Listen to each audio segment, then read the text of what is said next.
ちは、こんばんは、ピーターです。今日もまた冒険日記の方を始めたいと思います。今日紹介するのは、研磨というパラメータで、剣と道具を装備したパラメータの紹介をしたいと思います。まず、ステータスから紹介します。ステータスが、ストレングスに、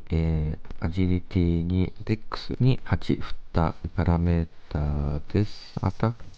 が5990、アタックスピードが3689のパラメータです。次に料理を紹介したいと思います。食べている料理がクリティカル30、攻撃回復30、最大 MP1000、武器アタック100とストレンが30上がる料理を食べています。装備なんですけれども、片手剣が隠れキスソウル、武器アタック629の原初の優越化がついているものと、9周年の道具で光属性を付与したものを装備しています。で、体装備がアタック10、クリティカルダメージ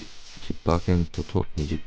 とクリティカル率が27上がる装備にアルタダール・バウバイというクリスタを指しています。追加装備なんですけれども、ジンジャーウィンクという装備で物理貫通とアタックが伸びる追加装備で、クリスタにキングシュキングにヴィランレビーナというクリスタを指しています。で、指輪なんですけれども、ちょっと高い指輪を買ってしまったんですが、名標の指輪で最大500、アタック3%、先読み7%がついている指輪で、エトワーズ・タートルゲートというクリスタを指しています。クリスタ・エトワーズは、速度が上がり、クリティカルも多少上がるクリスタで、タートルゲートも、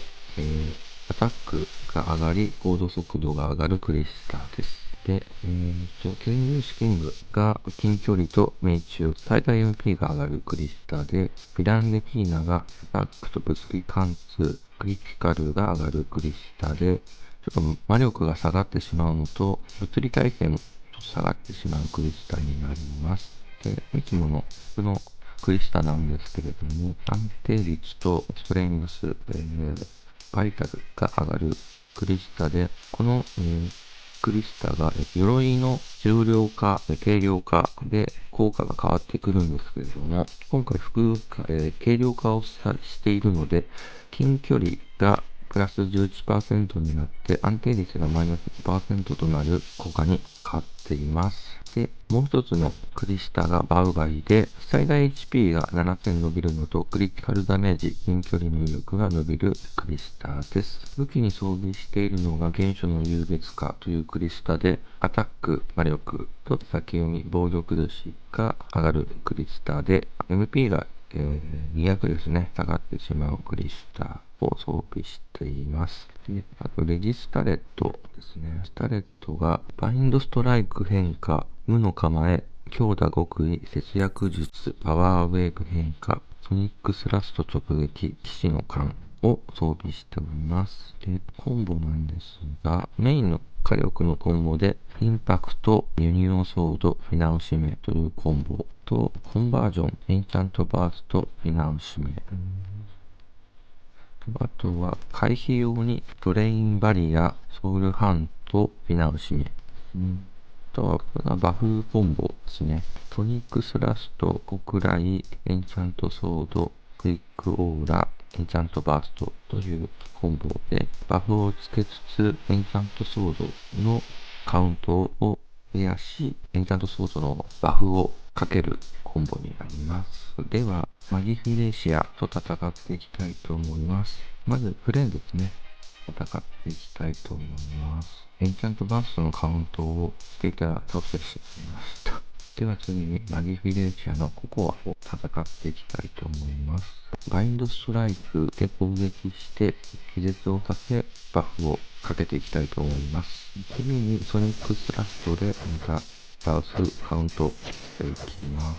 でエンチャントソードで先ほど紹介したコンボでちょっと紹介するの忘れていたコンボがあるんですけれど、こちらですね。バインドストライクで気絶させて、その間にバフをかけるコンボになるんですけれど、ウォークライ、エターナルナイトメアデアルブリンガー、エンチャントソード、オーラブレードというコンボです。ウォークライト、エターナルナイトメアというバフですね。デアルブリンガーもバフで、こちらもかけて、エンチャントソード、オーラブレードを連続でバフをかけていくというコンボになります。では次ですね、リフレッシュやチョコをやっていきたいと思います。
今回、研磨というパラメータを紹介させていただきました。スピードを重視にしたパラメータで、ストレングスとアジリティに多く振ったパラメータになります。ソロなので、ソニックスラスト、ファインド、ストライクを使って敵に妨害を加えて倒していくスタイルになります。火力コンボはだいたいイン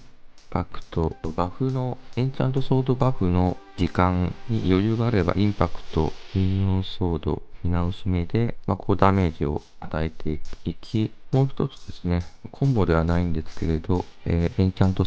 数多く当てて、カウントを貯めていくのと、それ自体で、ダメージを与えていくというスタイルになります。回復用にデコイシューターを使ったりしております。スターデムなんですけれども、グレード増したり、素早い反撃、チャージング、攻撃力、防力、強打、クイックオーラというスタージをつけております。で、スキル振りのこういう形で、ブレードスキルはバフをメインに取っております。シュートスキルがクイックドロー、デコイを取れるだけ取っています。あとはロングレンジもですね、取ってますね。で、インパクト、フィナウ。今回、新しく書いたレイザーというのも、すぐ発射できるスキルなので、レーザー1も取って、今後、コンボなどに活かしていければと思います。あと、MP 回復用にマキシマイザー10取ってますね。テガードスキル、ミラージュステップ、あれは、ここまで取ってあります。モードスキルは、リカバリーを取っております。で、バトルスキルが脅威の威力まで取ってあるんですが、今後、さらなる魔力を取って、魔法クリティカルでダメージというのも考えていきたいと思っています。ナイトスキルがソロで戦う時の妨害をとしてバインドストライクとソニックスラストを取っています。スキルが、モノノフスキルが宿地砲ですね。今回、ハルバートの新作は取ってないですね。ダークパワースキルで、回避用にソウルハント1とエターナルナイトメアを10取っております。今回はここまでで、テーマの紹介を終わりにしたいと思います。チャンネル登録、高評価などしていただけると今後の励みになりますので、ぜひチャンネル登録していただけると嬉しいです。では、今日はここまでで終わりにしたいと思います。ありがとうございました。